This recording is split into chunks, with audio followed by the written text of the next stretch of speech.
नमस्कार दोस्तों, ये वीडियो थोड़ी लंबी जाने वाली है क्योंकि इस वीडियो में मैं आपको 3CD फॉर्म के सारे क्लॉजेज़ याद करवाने वाला हूँ विथ सब क्लॉजेज़। एग्ज़ाम में फिजिकल लॉ से 4 नंबर के क्वेश्चन पूछते हैं और 80% चांसेस ये हैं कि वो क्वेश्चन टैक्स ऑडिट से रिलेटेड होता है और उस 80% का 90% ये चांसेस हैं कि वो टैक्स ऑडिट 3CD से रिलेटेड होता है और उस आंसर में अगर हम क्लॉज मेंशन ना करें, फॉर्म का जो क्लॉज होता है वो अगर मेंशन ना करें तो हमारा इंप्रेशन ख़राब चला जाता है। तो घबराइए मत, 10 मिनट आपका लूँगा और 3CD फॉर्म के 1 से लेकर के 44 क्लॉजेज आपको याद करवा दूँगा। बस आपसे मुझे एक हेल्प चाहिए, आप अपना इंटरेक्शन पूरे वीडियो में बना कर रखिएगा मेरे साथ। अगर मैं कहीं पे रिपीट कर रहा हूँ तो आप भी उस बात को रिपीट कीजिएगा और अगर किसी सेंटेंस को मैं बोलने के लिए कहूँ तो उसको बोलिएगा, ना भी कहूँ तो वीडियो पॉज कीजिएगा और उसको रिपीट कर लीजिएगा। ये वीडियो ख़त्म होने से पहले आपके सारे क्लॉजेज़ याद हो जाएंगे। आपसे एक बात बतानी थी कि ये जो मेरा प्लेलिस्ट है इसमें सिर्फ और सिर्फ मेमोरी टेक्निक से रिलेटेड आपको क्वेश्चंस मिलेंगे, यानी जिस क्वेश्चन के पॉइंट्स ज़्यादा बड़े होते हैं उनको याद मेमोराइज़ करने में थोड़ी सी तकलीफ़ होती है, तो उसके लिए मैं मेमोरी टेक्निक प्रोवाइड करता हूँ और उससे रिलेटेड सारे क्वेश्चंस और सारे टॉपिक्स इसी में मिल जाएंगे आपको। और इस मेमोरी टेक्निक के बेसिस पे आपको 40 से 50 मार्क्स तो आएंगे ही आएंगे। अगर आपको कॉन्सेप्चुअल क्लैरिटी के लिए दूसरी वीडियो देखनी है तो मैं अलग से वीडियो डालने वाला हूँ कॉन्सेप्ट पे, वो आप दूसरे प्लेलिस्ट से आप सिलेक्ट कर सकते हो। तो चलिए हम यहाँ से शुरू करते हैं। वैसे तो 3CD फॉर्म के 2 पार्ट्स होते हैं, part A part B. Part A में क्लॉज 1 to 8 होता है और पार्ट बी में 9 to 44 होता है। लेकिन मेमोराइज़ करने के लिए मैंने जो 3CD का क्लॉज है टोटल 1 से 44 जो क्लॉज है उसको मैंने 7 भाग में बांट दिया है। पहला पार्ट जो है मेरा वो है 1 to 14, दूसरा पार्ट है 15 to 18, थर्ड पार्ट है 19, फोर्थ पार्ट है 20 to 30, उसके बाद है 31 से 34, उसके बाद है 35 से 39 और उसके बाद है 40 to 44। बेसिकली आपको 7 अलग अलग मेमोरी टेक्निक दी हुई है। मैंने 44 याद करने के लिए, 1 से लेकर के 44 क्लॉजेज याद करने के लिए 7 अलग अलग मेमोरी टेक्निक दी हुई है। ये कोई टफ मेमोरी सुनने में लगता है कि 7 मेमोरी टेक्निक है, पता नहीं ये याद हो पाएगा कि नहीं। बिलीव कीजिए मेरे साथ, बस बने रहिए, आप बिल्कुल याद हो जाएगा, कोई फिक्र करने की बात नहीं है। अब उन 7 अलग अलग मेमोरी टेक्निक को मैंने आपको एक जगह बांध करके दे दिया है ताकि इस मेमोरी टेक्निक को, जो ये पहला मेमोरी टेक्निक है, ये आपको ये याद दिलाएगा कि आप 7 अलग अलग पार्ट जो है उसमें कितने कितने क्लॉजेज आते हैं, यानी 1 to 14, उसके बाद है जो आपका 15 to 18, उसके बाद है 19, उसके बाद आपका 20 से 30, उसके बाद 31 से जो भी है वो आपको याद दिलाएगा, पकड़ के बांध करके एक जगह रखा हुआ है। तो चलिए मेरे साथ बोलिएगा। फिल्म बना बिल्डिंग पर 19 लोग आए, 20-30 का ट्रांसफ़र हुआ जब डायरेक्टर SS ने TDS कटवाए, इन्वेंट्री का हुआ ऑडिट जब टर्नओवर दिखलाएं। वीडियो पीछे कीजिए और इसको दोबारा से सुनिए और दोबारा से रिपीट कीजिए। पहले मैंने बोला फिल्म, ये इंडिकेट करता है 1 to 14। उसके बाद बिल्डिंग इंडिकेट करता है कैपिटल गुड्स को, जो कि शुरू होता है 15 से। फिर 19 एक अलग क्लॉज है। उसके बाद 20 से 30 वो एक अलग पार्ट हो गया। उसके बाद SS वो 31 क्लॉज के अंदर में आता है, SS 269 SS। फिर आता है इन्वेंट्री वाला क्लॉज 35 से स्टार्ट होता है और देन टर्नओवर जो 40 से स्टार्ट होता है। यानी मेरा जो इस 7 जो अलग अलग मेमोरी टेक्निक है उसको एक जगह बांध करके जिसने रखा है वो आपको ये भी बताने का काम करता है कि आपका क्लॉज कहाँ से शुरू होगा। ठीक है, टर्नओवर वाले से शुरू होगा, इन्वेंट्री वाले से शुरू होगा, 20 क्लॉजेस से शुरू होगा, 19 वाला क्लॉज है और फिल्म में तो 1 से 14 तो वो अलग है ही। इसको रिपीट कीजिए, 2-3 बार रिपीट कीजिए। फिल्म में क्या होता है, गाना वाना होता है, फिर लड़की अपने पापा से लड़के को मिलवाती है, फिर धोखाधड़ी होता है, उसके बाद तन्हाई होती है, यही सब तो होता है। तो 14 पॉइंट इसी के इर्द गिर्द घूम रहा है, 1 से लेकर के 14 पॉइंट जो है हमारा। सबसे पहले लड़का गाना गाता है, वो गाना तो सुना होगा आपने, नाम क्या है प्यार कमारा। वो मतलब गायक नहीं हो, बस ऐसे ही गा रहा हूँ। नाम क्या है लड़का बताता है, फिर बोलता है घर का पता दो, दिल है तुम्हारा, क्या करते हो। ये कैसे पता चलता है? पेन से पता चलता है ना, कोई क्या कर रहा है, क्या बिजनेस कर रहा है, तो पेन से पता चल जाएगा। तो इसका नतीजा क्या होगा? जीएसटी लेना पड़ेगा ना यार। नाम क्या है प्यार का मारा, घर का पता दो, दिल है तुम्हारा, क्या करते हो, पेन देख लो। इसका नतीजा जीएसटी ले लो ना यार। उसका लड़की लेकर के जाती है उस हीरो को, कहाँ पे? अपने पापा के पास। तो उसका पापा क्या पूछता है, अरे भैया बता तेरा स्टेटस क्या है, क्या स्टेटस है तेरा, मतलब अकेले काम करता है या फिर अपना पार्टनरशिप में काम कर रहा है, या बहुत बड़ी कंपनी है तेरी। पहली बात तो ये पूछता है। उसके बाद क्या पूछता है, पहले क्या करते थे। अगली बात क्या पूछता है, आगे की क्या प्लान है, आगे क्या करोगे। और कहता है कि भैया 1-2 करोड़ रुपया तो कम से कम इनकम है ना, कम से कम टैक्स ऑडिट तो कराते हो, कौन से सेक्शन में टैक्स ऑडिट कराते हो, ये बात पूछता है। तो टोटल आपके 8 पॉइंट यहाँ पे कवर हो गए। नाम क्या है, नेम, घर का पता दो, एड्रेस, क्या करते हो, पैन। इसका नतीजा जीएसटी भर लो ना यार। तो जीएसटी इनडायरेक्ट टैक्स का जो है सो नंबर। उसके बाद बाप क्या पूछता है, स्टेटस।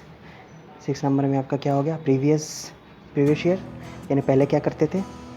उसके बाद आगे क्या करने वाले हैं, असेसमेंट ईयर। और 8वां क्लॉज में क्या हो गया, जो टैक्स ऑडिट कौन से सेक्शन में हो रहा है। अब प्यार से तकरार की तरफ चलते हैं। बाप मान जाता है और इस दोनों को मिल करके एक बोलता है कि अब तुम लोग बिजनेस शुरू करो, ठीक है। तो ये दोनों लड़का और लड़की मिल करके 9वें दिन, यानी 8 दिन लगता है इन सभी चीज़ों में बाप को बनाने में, 9वें दिन ये लोग पार्टनरशिप फर्म खोल लेते हैं। सुबह को लड़की पीएसआर तय करके जाती है और दोपहर को लड़का चेंज कर देता है। सुबह मतलब सब क्लॉज ए और दोपहर मतलब सब क्लॉज बी, शाम मतलब सब क्लॉज सी। 10वें दिन ये लोग बिजनेस का नेचर डिसाइड करते हैं कि क्या बिजनेस होगा। 10वें दिन के सुबह में डिसाइड होता है, फिर दोपहर में जैसे ही लड़की उधर जाती है, दोपहर में लड़का नेचर भी चेंज कर देता है। 11वें दिन सुबह में 4444 बुक प्रेस्क्राइब करके जाती है लड़की, 4444 बुक प्रेस्क्राइब करके जाती है। दोपहर में लड़का लिस्ट बनाता है कि कौन सा बुक कहाँ कहाँ रहेगा, और जब शाम में उसका ससुर आता है एग्जामिनेशन करने के लिए तो उसका लिस्ट गायब रहता है, पता ही नहीं है कि उसका लिस्ट कहाँ रखा, क्या रखा। मतलब लड़के के इरादे नेक नहीं हैं। 12वें दिन क्या होता है, अचानक से उसके दुकान पे छापा पड़ जाता है। जब छापा पड़ता है तो ये पता चलता है कि अरे पीएल में तो प्रिजम्पटिव इनकम छुपा करके रखा है लड़के ने। बस उसको 13 साल का जेल हो जाता है। अब 13 साल के जेल में 6 बातें तो उसमें चेंजेस आएंगी ही आएंगी। जेल में कुछ बात सीखता है वो, अकाउंटिंग का मेथड क्या रखना चाहिए, अगर कुछ चेंज हो तो वो बताना चाहिए, कोई अगर इफ़ेक्ट आए उसका ऊपर वो बताना चाहिए, ICTS के बारे में जानता है वो। उसके बाद एडजस्टमेंट करना सीखता है ICTS का, और उसका डिस्क्लोजर करना सीखता है। तो जेल में 6 बातें कौन कौन सी सीखता है, वीडियो पॉज कीजिए, पीछे जाइए और वापस से इसको सुनिए। अब वो सोचता है कि भगवान राम ने भी 14 साल का वनवास किया था, तो 14वें साल में कुछ और सीख लिया जाए जंगल में जाके। अब जंगल में जाके क्या सीखेगा, तो लकड़ी वकड़ी काट करके इन्वेंट्री जो है सो उसका मेथड, इन्वेंट्री का मेथड कैसे ठीक करना है वो सीखता है। और अगर सुबह में और शाम में जब वो घर पे आता है तो ये देखता है कि इस मेथड से कोई डेविएशन आया है कि नहीं आया है, कोई चेंजेस आया है कि नहीं आया है उसमें। यानी लकड़ी काट के लाता है, लकड़ी काट के जाता है सुबह में लकड़ी काटने इन्वेंट्री, उसका मेथड, काटने का मेथड सीखता है। और जब घर पे आता है तो देखता है कि उसका क्या है, चेंजेस, कोई डेविएशन आया है कि नहीं आया है उसके अंदर में। फिल्म से आई है बिल्डिंग पर। कैपिटल गुड्स को स्टॉक में कन्वर्ट करने से पीएल में क्रेडिट करना पड़ता है, नहीं तो 50C लग जाएगा और डेप्रिसिएशन भी नहीं मिलेगा। 19 में तो 32, 33, 35 एक्सपेंस है, 19 में तो 32, 33, 35 एक्सपेंस है। वीडियो पीछे कीजिए और इसको रिपीट कीजिए। कैपिटल टू स्टॉक कन्वर्जन हो गया 15, 16 में हो गया पीएल में क्रेडिट नहीं किया हुआ है अमाउंट को, 17 में हो गया सेक्शन 50C 43CA, 18 में हो गया डेप्रिसिएशन के बारे में जो भी कुछ, और 19 में तो 32, 33, 35 एक्सपेंस तो आ ही गया। ठीक है, चलिए अब आगे बढ़ते हैं 20 से 30 में। 20 से 30, ये जो इसका जो मेमोरी टेक्निक है ये थोड़ा सा टफ है। इसको 2-4 बार ज़्यादा रिपीट करना पड़ेगा, उसके बाद जा कर के दिमाग में बैठेगा। तो ध्यान दीजिएगा, यहाँ पे ध्यान देने वाली बात है, ठीक है। मेमोरी टेक्निक ऐसा है कि बीपी बेचने वाला जो भी होता है, बेलेंडर स्प्राइट या फिर बैक पाइपर, वो बेचने वाला कैसे बोलता है, रेट कैसे लगाता है, 23 का 40, 23 का 40, 23 का 40, 24 का 32 33, 24 का 32 33, 24 का 32 33, 25 का 41, 25 का 41, 25 का 41, और ले लो 26 का 43 भी, 26 का 43 भी, 26 का 43 भी। वैट अलग से लगेगा लेकिन, क्योंकि वैट आज भी है दारू पे। चाहे 28 साल के हो तुम या 29 साल के, पीने के बाद 56 इंच का सीना सबका हो जाएगा। तो और बीपी लेके जाओ, और बीपी लेके जाओ। भले ही तुम्हारा सीना 56 इंच का हो गया हो, लेकिन इसको तुम एक स्टेट से दूसरे स्टेट में ट्रांसफ़र नहीं कर सकते, क्योंकि इसमें स्पेसिफिकली लिखा हुआ होता है कि किस स्टेट के लिए है। तो ट्रांसफ़र नहीं कर सकते, 30 में ट्रांसफ़र नहीं कर सकते।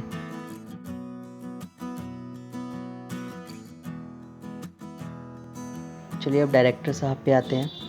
269 के सीडी पर टीडीएस कटेगा कि नहीं।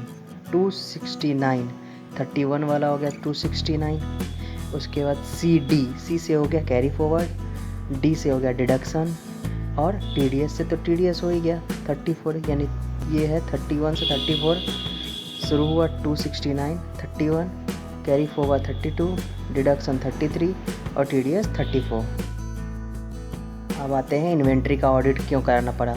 इन्वेंट्री का क्वांटिटी बुक में 115, फैक्ट्री में ओ, बुक में 115, फैक्ट्री में ओ मतलब 0 था, इसलिए कॉस्ट ऑडिट कराना पड़ा, एक्साइज ऑडिट कराना पड़ा और सर्विस टैक्स का ऑडिट भी कराना पड़ गया।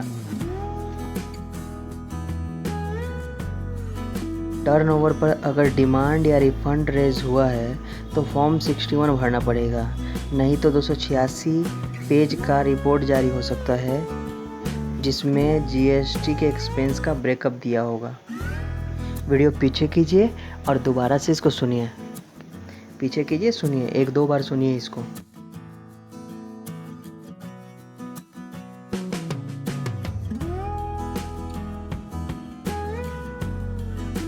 विश्वास कीजिए, इस 10 मिनट के वीडियो को आप अपने जहन में बैठा लीजिए, आप सारे क्लॉजेस को रिकॉल कर पाएंगे। On the basis of memory technique मैंने और भी बहुत सारे क्वेश्चंस कराए हैं। SA 550, SA 505, SA 250, इन तीनों ऐसे से रिलेटेड कुछ क्वेश्चंस हैं, उसको मैंने कराए हैं। आप उसको चेक कीजिए, उसको देखिए और उनके पॉइंट्स भी याद कर लीजिए। अगर ये वीडियो आपको पसंद आया हो तो प्लीज़ लाइक कीजिएगा, बहुत सारे लोगों के साथ शेयर कीजिए, और अगर आप यहाँ पे नए हैं तो प्लीज़ इसको सब्सक्राइब कीजिए। मैं और भी बहुत सारे क्वेश्चंस के आंसर मेमोरी टेक्निक से याद करने की कोशिश करूँगा। और अगर आप कॉन्सेप्ट बेसिस पे ऑडिट करना चाहते हैं तो मेरा एक प्लेलिस्ट अलग से स्टार्ट होने वाला है, उस पर आप आकर के कॉन्सेप्चुअल क्लैरिटी भी ले सकते हैं। धन्यवाद।